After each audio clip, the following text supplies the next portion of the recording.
ఈరోజు ఉదయం నుంచి కూడా ఒక ఫేక్ వీడియో పెట్టి ఒక 2 తోక టీవీల్లో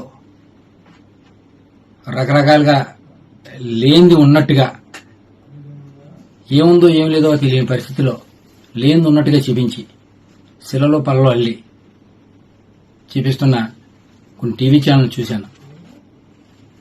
ఆ టీవీ ఛానల్ పరిస్థితి చూసి దాని గురించి మీ అందరికీ చెప్దాం ఉద్దేశంతో ఈరోజు మీ ముందుకు ఇలా వచ్చా.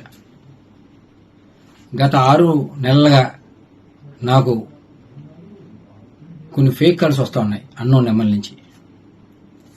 నేను కొన్నిసార్లు ఎత్తలేదు, ఒకసారి ఎత్తే హలో అనగానే వెంటనే వాట్సాప్ కాల్ చేస్తాను ఫోన్ పెట్టేశారు. వాట్సాప్ కాల్ చేయడంతోనే నేను ఎత్తిన వెంటనే మీ వీడియో నా దగ్గర ఉంది, మీరు మర్యాదగా మాకు డబ్బులు ఇవ్వండి, ఇవ్వకపోతే ఆ వీడియో బయట పెడతాం అని చెప్తే ఏం చేసుకుంటే చేసుకో, ఏ వీడియో నా దగ్గర ఏముండదు, మీ దగ్గర నాది అటువంటి వీడియోలు ఏమి ఉండవు, మీరు ఏం చేసుకుంటే చేసుకోండి నేను చెప్పాను. చెప్తే వెంటనే ఒక వీడియో పెట్టి వాట్సాప్లో నేను చూస్తున్నాగానే మళ్ళీ డిలీట్ చేశాడు. తీరా ఆ వీడియో చూస్తే ఒక ఫంక్షన్లో ఒక ఫ్రెండ్ తాలూకా వాళ్ళ అబ్బాయి పుట్టినరోజు అయితే విషయం చెప్పమని వీడియో కాల్ చేస్తే వీడియో కాల్లో విషయం చెప్పాను. దాన్ని కొంచెం వీడియో కట్ చేసి దానికి ప్రైవేట్ పార్ట్లు యాడ్ చేసి ఫేక్ వీడియో తయారు చేసి నన్ను బ్లాక్మెయిల్ చేసి తద్వారా వాళ్ళు డబ్బులు గుంజుదామని ప్రయత్నం చేశారు. చాలాసార్లు ప్రయత్నం చేశారు, ఎన్నో రకాలుగా థ్రెట్ చేశారు. నేను ఎక్కడ కూడా, ఎందుకంటే నేను తప్పు చేయలేదు, నా అటువంటి వీడియో లేవు కాబట్టి నేను ధైర్యంగా మీరు ఏం చేసుకుంటారో చేసుకున్నాను. అలా చాలాసార్లు చేసి ఇంకా ఎటు నేను లొంగపోవడంతో ఒకసారి ఫోన్ చేసి, సరే ఏదో తప్పు జరిగిందండి, ఇంకెప్పుడు ఇటువంటి చెయ్యం, మీరు మాకు కొంచెం హెల్ప్ చేయండి, ఇక్కడతో ఇది వదిలేస్తాం, ఏదో తప్పు రేటు చేసాం, మాకు మా వాళ్ళకి బాగాలేదు, హాస్పిటల్లో ఉన్నారని సాయం చేయమంటే డబ్బులు సాయం చేశాను. ఒకసారి పెళ్లి అంటే సాయం చేశాను, ఒకసారి ఎవరో చనిపోయారంటే సాయం చేశాను, మానవత దృక్పథంతో చేశాను. అలాగే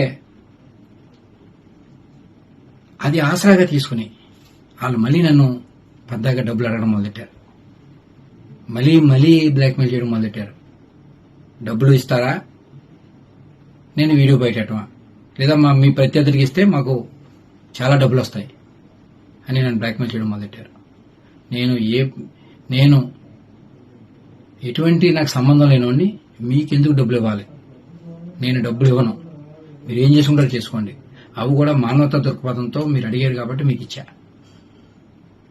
నేను మాత్రం ఇచ్చే పరిస్థితి లేదని చెప్పడంతో సరే అయితే మీ రాజకీయ ప్రత్యర్థులకు ఇచ్చుకుంటామని వెళ్ళిపోయారు. అలా కొన్ని రోజులు నాకు మెసేజ్లు పెట్టారు, చాలా నెల రోజుల వరకు పెట్టారు. సుమారుగా 6 నెలలు నాకు నరకం చూపించారు, చాలా రకాలుగా వేధించారు, ఎన్నో రకాలుగా ఇబ్బంది పెట్టారు. తర్వాత నేను ఎప్పుడైతే ఉన్నానో మీ ప్రత్యర్థులకి ఇస్తామని అన్నట్టుగానే ఆ వీడియో పట్టుకెళ్ళి ప్రత్యర్థులకు ఇచ్చారు, మా రాజకీయ ప్రత్యర్థులకి. ఆ ప్రత్యర్థులందరూ కూడా సోషల్ మీడియాలో రకరకాలుగా ఆ ఫేక్ వీడియోని, ఏదైతే డీప్ ఎడిటెడ్ ఫేక్ వీడియో, ఆ ఫేక్ వీడియోని అందరూ వైరల్ చేయడం, కొన్ని టీవీ ఛానల్లో అదే దానికి చిలలో పల్లలో అల్లించి చూపించడం, ఇటువంటి పరిస్థితులు ఇవాళ చూశాం.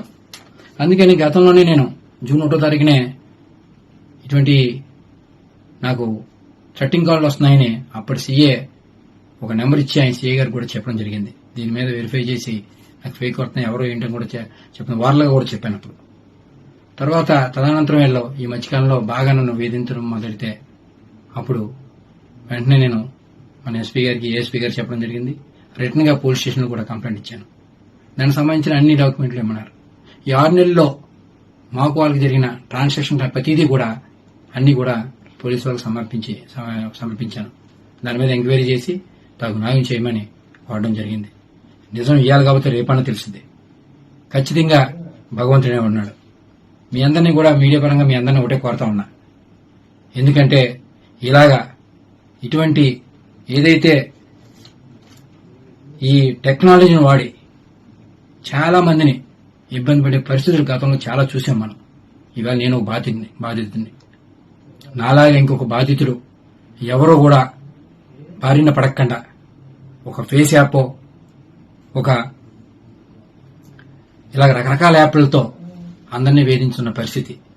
నాలాగా ఇంకొక బాధితుడు బాధపడకుండా ఇలాగా ఫేక్ వీడియోలు పెట్టి డబ్బుల గురించి ప్రయత్నం చేసే వాళ్ళకి సహాయ సహకారాలు అందకుండా అడ్డుకట్టు వేయాలని మీరందరూ ఆ దిశగా మీరందరూ సహాయ సహకారాలు అందియాలని మేమందరినీ కూడా చేతులు జోడించి మేమందరినీ అభ్యర్థిస్తా ఉన్నా.